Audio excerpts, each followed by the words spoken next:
und willkommen zu Folge 25. Ja, fast schon unglaublich. 25 Folgen sind wir jetzt hier schon gemeinsam mit euch am Bootbau dran und wir hoffen natürlich, dass ihr weiterhin Spaß damit habt, was wir hier machen und uns weiterhin fleißig zuschaut und bei dieser Reise im Bootbau begleitet. In der letzten Folge haben wir hier an der Salonrückwand begonnen vorzubereiten. Das Ziel ist hier, das Fenster und das Türelement einzubauen und somit den Salon hier rückseitig vor dem Winter zuzubekommen, sodass man gegebenenfalls dann eben auch noch die Seitenfenster erstmal zumachen kann. Die Scheiben kommen hier vor dem Winter nicht mehr rein. Das war so das Ziel für den Moment. Um das hinzubekommen, ist es erforderlich, dass die gesamte Rückwand entsprechend sowohl vom Rost als auch eben von der Walzhaut befreit ist, dass keine Rückstände mehr drauf sind und wir im ersten Schritt grundieren können. Aber es macht natürlich keinen Sinn, die Fenster- und Türelemente einzubauen, ohne dass hier der Stahl entsprechend vorbereitet ist. Und so habe ich hier mal mit dem kleinen Laser versucht, die gesamte Rückwand mit dem Laser zu reinigen. Und man sieht hier einen Effekt. Die Stahllieferung, mit der wir das gebaut haben, die stammt aus diesem Jahr, sprich die war noch keinen Winter draußen, ist somit noch nicht sonderlich gut angerostet gewesen. Und wir sehen eben hier den Effekt, dass der Laser die Walzhaut eben nicht vollständig runterbekommt. Das ist eben anders mit allen Blechen, die bereits einen Winter im Rost verbracht haben.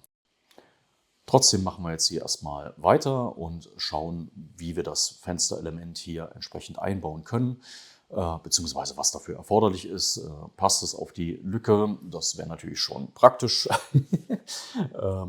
Tut es natürlich auch, aber hier müssen natürlich links und rechts entsprechend noch Punkte eingebaut werden, an denen wir das Fenster dann eben befestigen können. Und das tun wir hier an der Stelle und setzen hier erst nochmal ein Stück Aussteifungsstahl rein und die entsprechenden Winkelchen, die das Ganze dann stützt. Und jetzt wird im Grunde auch klar, warum wir in der letzten Folge hier Teile wieder rausnehmen mussten, weil natürlich diese Stützen halbwegs eben nicht exakt dorthin müssen, wo die Winkel vorher dran waren, sondern eben entsprechend ein bisschen versetzt und dementsprechend aber keine Luft mehr geblieben wäre, um diese Teile hier vernünftig einzusetzen und zu verschweißen. Somit musste eben sowohl hier ganz rechts am Rand das L-Winkelstück rausgetrennt werden, als eben auch an der Tür auf der anderen Seite, um eben hier die richtigen Einbauten und Vorbereitungen machen zu können. Wer eben schon so ein bisschen aufgepasst hat, der wird schon entdeckt haben, dass der Fensterrahmen doch ziemlich nach einem mehr oder weniger Standardmodul, wie man es auch im Hausbau einsetzt, ausgesehen hat.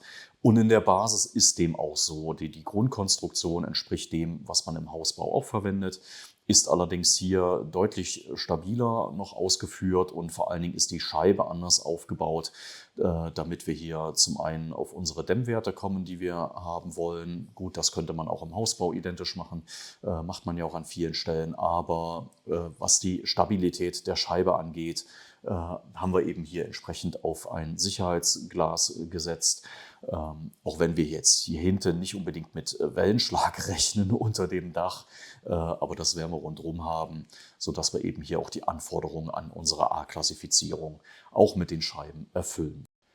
Und nachdem ich euch jetzt so viel über den Rahmen erzählt habe, habe ich euch in dem Videoteil nicht erzählt, dass wir eben am Fenster rechts aufgehört haben, weil wir ein Aussteifungswinkelchen hier genau an die Stelle gesetzt haben, wo eigentlich die Bohrung für das Fenster zum Verschrauben hin muss. Insofern müssen wir hier rechts dann auch noch mal ein bisschen korrigieren.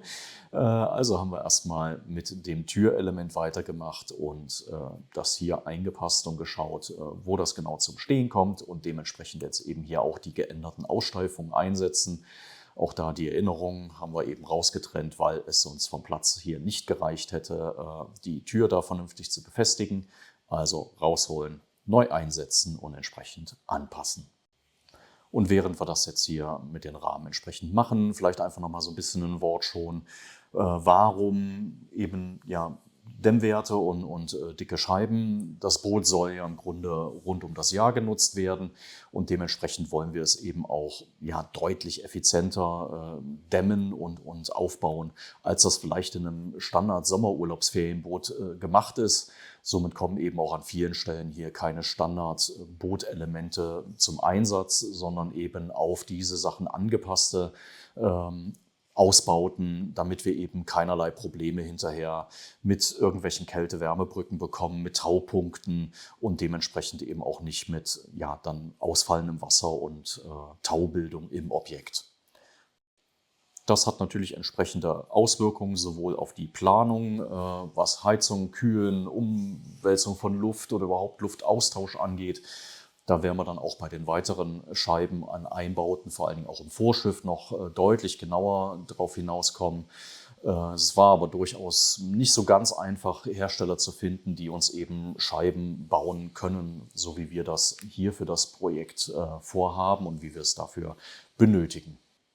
Aber wie gesagt, darauf gehe ich nochmal detaillierter ein und werde euch da entsprechend auch Informationen geben, mit wem wir da jetzt zusammenarbeiten, von wem wir da beliefert werden und wer uns die Dinge baut.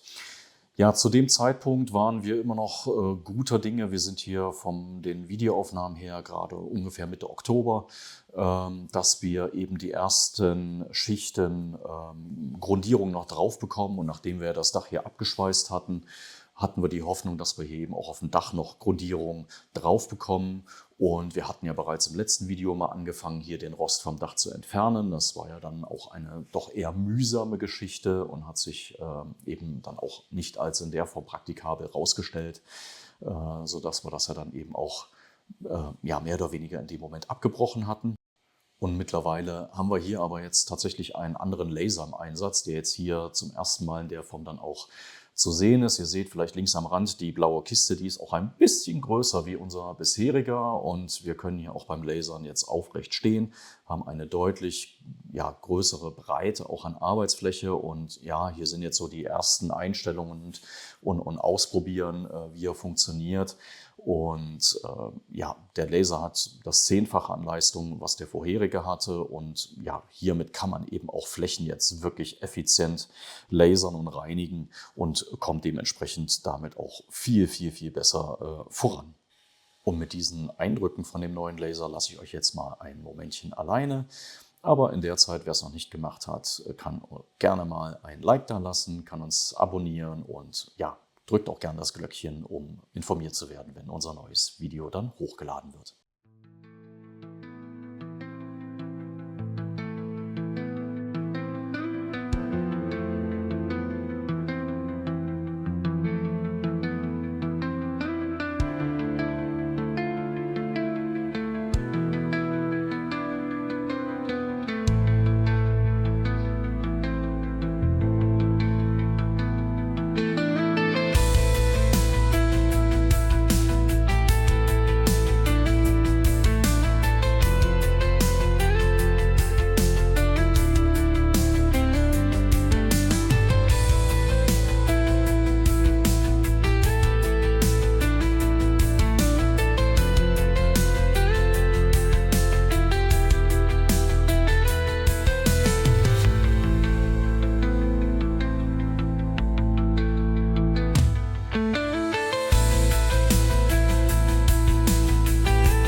Ich denke, man kann erkennen, wie effizient das Ganze hier ist und was wir auf dem Dach gemacht haben, haben wir jetzt hier dann natürlich auch mal auf dem Vorschiff probiert, wie sich das da darstellt und ja, dementsprechend sieht man hier auch in recht kurzer Zeit doch einen sehr, sehr großen Fortschritt und eine entsprechende Effizienz im Lasern der Oberflächen.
Wir finden es absolut eindrucksvoll, was dieser Laser kann und was er hier für eine Effizienz an den Tag legt und das Ganze reinigt.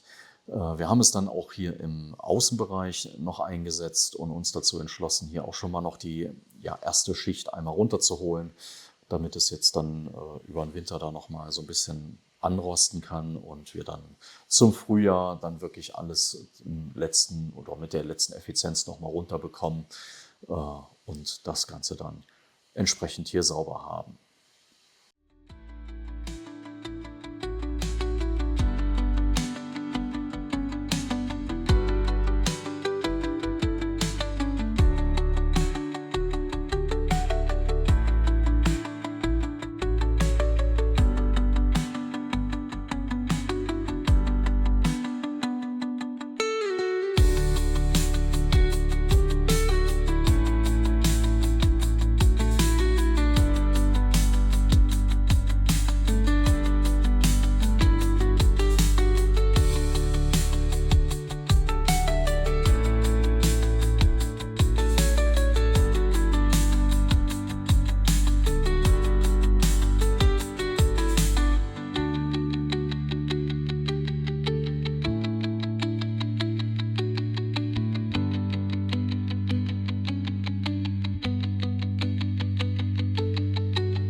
Was zu dem Zeitpunkt dann jetzt aber schon durchaus klar war, ist, dass wir eben hier keine Grundierung mehr aufbringen. Die Temperaturen waren jetzt so langsam eben nicht mehr in dem Zeitfenster oder in dem Temperaturfenster, was wir eben brauchen, damit das Material auch entsprechend aushärten und trocknen kann.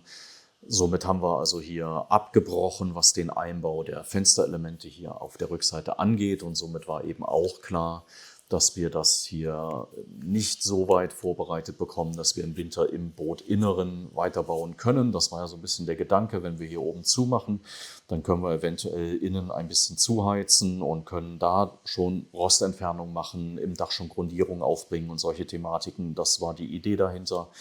Aber das hat sich jetzt eben hier nicht mehr als umsetzbar rausgestellt und somit haben wir das dann eben entsprechend an der Stelle abgebrochen und uns anders entschieden für den weiteren Verlauf. Somit war aber jetzt auch klar, dass wir den Kran die nächsten Wochen und Monate erstmal nicht mehr benötigen und nichts mehr auf das Boot heben müssen. Also haben wir uns auch dort entschieden, den erstmal zusammenzulegen. Was soll der hier auf dem Hof rumstehen und Platz wegnehmen, wenn wir ihn nicht benötigen? Also einmal den Baum abgesenkt und den Arm wieder eingefahren. Das ist dann hier an der Stelle auch manuelle Arbeit. Den muss man von Hand hier reinschieben, ein bisschen hebeln, weil natürlich das Gewicht da voll drauf hängt. Dementsprechend brauchte ich dann hier auch ein bisschen Hilfe. Das haben wir dann zusammen gemacht, den hier reinzuschieben. Und da ist er dann auch drin. Den Sicherungsbolzen wieder einsetzen und entsprechend dann auch das Seil hier hochbinden, das Stahlseil, was dann eben hinten dann Ausgleich zum Gewicht runter macht. Und wenn das dann eben alles gemacht ist, dann können wir ihn auch in seine Winterparkposition verbringen. Wir müssen immer noch sagen, dass das im Projekt bisher die beste oder eine der besten Entscheidungen war, diesen Kran zu kaufen. Der hat uns bisher wirklich alles heben können, was wir brauchten. Wir hatten ja ursprünglich vermutet, dass wir eventuell 1-2 Mal einen Autokran bräuchten, um dann die letzten Teile oben drauf zu heben. Das war eben bisher überhaupt nicht der Fall, was den Bootbau an sich angeht. Und so sind wir da weiterhin sehr, sehr happy, den Kran gekauft zu haben. Und so machen wir jetzt hier nochmal zusammen einen kleinen Rundgang mit dem, was wir eben jetzt hier in diesem Jahr gemacht haben. Wir kommen hier wie gehabt auf den Außenbereich drauf, können hier auf den Umgang gehen, haben unsere Dachkante hier dran. Das Vorschiff ist soweit abgeschweißt und alles dicht. Hier kann von oben also auch kein Wasser mehr in der Form eindringen. Das gleiche natürlich mit dem Dach. Wir kommen auf der anderen Seite auch wie gehabt runter. Hier fehlt natürlich noch das Blech, was wir links schon eingesetzt haben. Wir haben hier den Innenbereich, die Aussteifungen sind soweit vorgeschweißt und vorbereitet. Da fehlen auch überall noch Dinge, die wir jetzt im Winter auch dann unter anderem vorbereiten können. Genauso eben wie hier die eine Seitenwand, die eben im Außenbereich hier noch fehlt. Und das ist eben genau das, was wir jetzt den Winter über machen werden. Teile vorbereiten, bauen, die wir dann entsprechend noch einsetzen müssen. Wie gesagt, auf diesen ganzen Spanten fehlen überall noch Aussteifungen. Da muss noch sehr, sehr viel gebogen werden an Teilen und dementsprechend natürlich auch geschnitten werden. Das können wir jetzt alles in Ruhe vorbereiten, sodass wir dann eben, sobald das wieder sinnvoll möglich ist, am Boot zu arbeiten und zu schweißen, dann entsprechend machen können. Und so haben wir jetzt eben hier dieses Teil genauso wie das auf der anderen Seite einmal vorbereitet und dann entsprechend auch geschweißt. Neben den Sachen, die wir jetzt hier eben dann auch noch an der Teilevorbereitung bauen können, beschäftigen wir uns natürlich derzeit noch sehr, sehr viel mit dem Thema technische Ausstattung. Wir wissen grob ja, welche Komponenten wir alle haben wollen, auch welche Hersteller wir da verwenden wollen. Aber da sind natürlich jetzt genau Baugrößen die Fragen. Tankgrößen ergeben sich unter Umständen daraus, wo wir sie eben unterbringen können, wo wir sie einbauen können. Und genau das sind Themen, mit denen wir uns gerade sehr, sehr intensiv beschäftigen. Und parallel kommt dann manchmal auch schöne Post. In dem Fall waren das hier unsere Führerscheine. Die hatten wir ja im September bestanden. Und kurz drauf kamen dann eben auch schon die beiden Führerscheinchen. Die hatten wir ja bei OnWater, hier in unserem Fall in Düsseldorf gemacht. Die Kollegen haben aber auch bundesweit verschiedene Filialen und Standorte. Schaut euch da gerne mal um, wenn ihr da noch Bedarf habt an Führerscheinen. Wir können sie wirklich nur mit wärmstem Herzen weiterempfehlen. Aber damit nochmal zurück hier zu unserem Bauteil. Im Grunde die groben Abläufe, wie wir sowas machen, kennt ihr sicherlich als regelmäßige Zuschauer. Alle Teile entsprechend positionieren, punkten und in dem Fall dann natürlich hier jetzt auch im Abschluss schon komplett durchschweißen, beziehungsweise so weit durchgeschweißt werden muss. Das muss ja nicht linienförmig komplett durch sein, sondern eben strichweise hier an der Stelle von der einen und von der anderen Seite, um da entsprechende Stabilität reinzubringen. Was wird es? Hinten auf der Außenterrasse brauchen wir auf der Steuerbordseite noch einen Durchstieg, den wir da haben wollen, um den Sitzbereich von dem Umgang abzutrennen. Und genau dafür wird dieses Bauteil sein. Das machen wir hier jetzt, wie gesagt, fertig. Legen es dann auch schön raus. Ihr seht, das Blech ist auch relativ neu. Und damit wir es dann eben zum Beschichten sauber bekommen, legen wir auch das jetzt den Winter über raus und lassen es anrosten. Dann können wir es im Sommer schön sauber machen. Wir wissen, dass mit dem Rosten sieht der ein oder andere anders. Darf er ja auch. Für uns kamen vorgeprimerte Bleche eben hier nicht in Frage. Das werden wir mit Sicherheit, wenn es an das Beschichten geht, auch nochmal erklären. Und damit kommen wir zum nächsten Teil im heutigen Video. Und zwar haben wir uns nochmal mit dem Thema Raumaufteilung im Salon beschäftigt. Wir kamen so vor ein paar Wochen irgendwann zu der Erkenntnis, dass wir eigentlich im Salon viel zu viel Freiräume und Laufwege planen, somit eigentlich sehr viel ungenutzten und unwirtschaftlichen Raum bauen würden. Und somit haben wir uns hier entschieden, nochmal neu zu zeichnen, oder was heißt neu zu zeichnen, überhaupt mal detailliert jetzt aufzuzeichnen, was wir haben, um dann aber eben auch mal die Maße hier in dem Salon aufzuzeichnen, um eben dann auch Laufwege und Durchgänge festzustellen, dass man so eine grobe Vorstellung mal bekommt von den Breiten. Reicht eben hier und da irgendwo ein Durchgang von 50, 60 Zentimetern oder möchte man aus irgendeinem Grund mehr haben? Wie viel braucht man in der Küche an Stehfläche? Und das haben wir hier entsprechend einfach mal am Boden so ein bisschen markiert. Und ich kann euch jetzt aber hier auch mal noch 2, 3 Screenshots zeigen, was wir uns da aktuell eben vorstellen und dann nach der geänderten Planung vorhaben. Und wir fangen einfach mal an hier mit dem Blick in Richtung Steuerstand. Das ist dann hier vorne auf Steuerbordseite. Der wird in seiner Art und Bauweise, sagen wir mal, relativ klassisch, entsprechend mit den Steuerkomponenten, dem Sitz und dem Steuerstand. Natürlich werden wir da noch so das ein oder andere an unseren eigenen Ideen auch wieder unterbringen.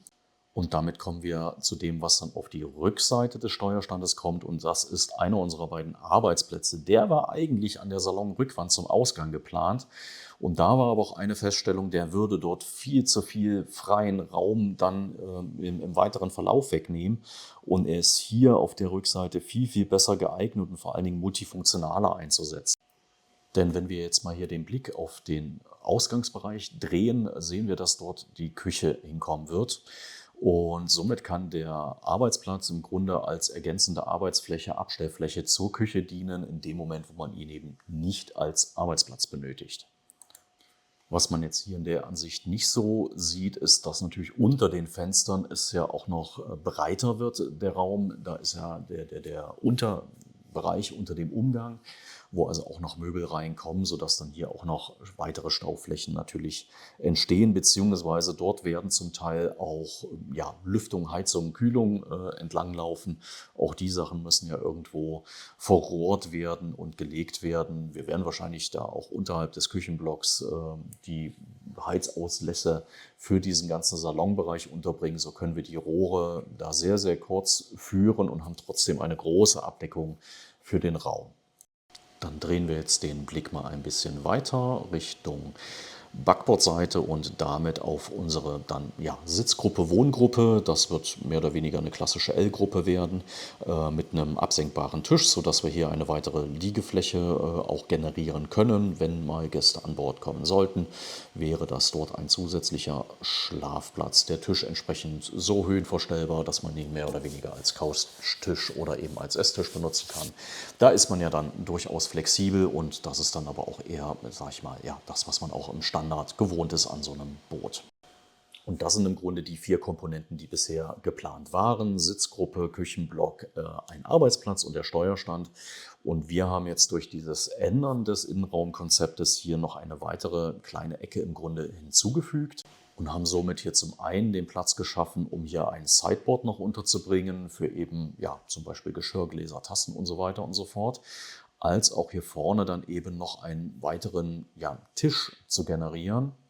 Der ist entsprechend ein bisschen hochgesetzt, soll dann mit 2 Barhockern ergänzt werden und soll uns eben als Standard-Essplatz dienen, an dem man entsprechend sitzen kann. Aber wir sind ja hier dann direkt hinter den Frontscheiben, eben auch nach vorne rauszuschauen und entsprechend dort dann auch unter Umständen die Fahrt einfach zu genießen oder auch da Navigation zu machen, sich Karte anzuschauen, Weg anzuschauen, was auch immer da an dem Punkt zu tun.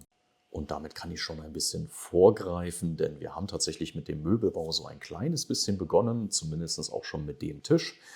Wie wir das genau machen, was wir da vorhaben und wie es dann am Ende aussehen wird, das seht ihr dann in einem der nächsten Videos. Hier aber schon mal eben ein kleiner Vorgeschmack darauf. Und somit eben nochmal zurück zu dem, was wir eben hier im Salon eingezeichnet haben. Da sind wir eben genau in dieser Ecke, wo dieser Tisch hin soll. Natürlich mussten wir da so ein bisschen darauf achten, dass die Durchgangsbreite Richtung Vorschiff entsprechend bestehen bleibt, dass das mit Tisch und Stühlen eben auch so funktioniert, dass man jetzt nicht auf dem Barhocker sitzen, da dann die Treppe Richtung Vorschiff runterfällt. Und das waren eben genau die Punkte, die wir hier einfach mal aufgezeichnet haben und durchprobiert haben. Rechts eben der Küchenblock, links dann eben auch der ganze Couchteil plus eben Tisch. Wie viel bleibt dann an Durchgangsflächen? Und so ist der Raum eben viel effizienter genutzt wie vorher. Vielen Dank fürs Zuschauen und wenn euch gefallen hat, was ihr gesehen habt, dann abonniert gerne unseren Kanal. Lasst auch gerne auf den Videos ein Like da, teilt sie mit Freunden. Wenn ihr uns unterstützen wollt, könnt ihr das gerne mit einem Thanks tun oder mit einer kleinen Kanalmitgliedschaft. Bis zum nächsten Mal, auf Wiedersehen!